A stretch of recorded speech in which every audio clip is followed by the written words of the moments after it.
Et une information qui vient de nous parvenir, les Émirats Arabes Unis menacent de répondre à cette attaque des rebelles yéménites Houthis. Bonsoir Slimane. Bonsoir Mohamed. Il y a déjà eu des attaques de ce mouvement rebelle avec des drones, mais c'était contre le territoire saoudien.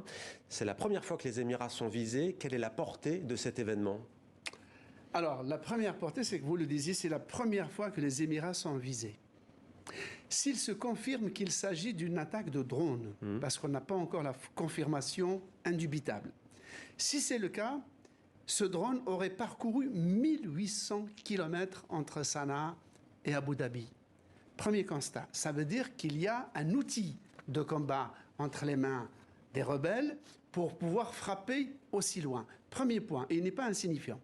Deuxième point, c'est que ces drones ont traversé le territoire saoudien sur 1600 km ou 1700 km.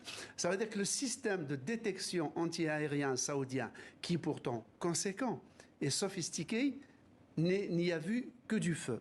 Et enfin, les Émirats Arabes Unis mettent un de leurs arguments de leur rayonnement, de leur soft power, c'est la sécurité absolue de leur territoire qu'ils croyaient sanctuarisé. Car les Émirats sont un des plus grands importateurs d'armes par tête d'habitant.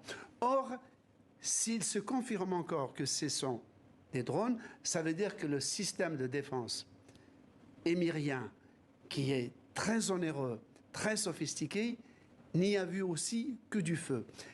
Et conclusion, c'est qu'il est difficile de voir dans une attaque aussi ambitieuse, il est difficile de ne pas voir la main de l'Iran, qui d'une certaine manière enverrait, dans ce cas-là, un message aux monarchies du Golfe, qui, comme vous le savez, sont dans une espèce d'union sacrée contre l'Iran en s'appuyant sur Israël et les États-Unis. Merci beaucoup Slimane. L'Iran qui soutient ces rebelles Houthis donc face à la coalition menée par l'Arabie Saoudite. Merci Slimane.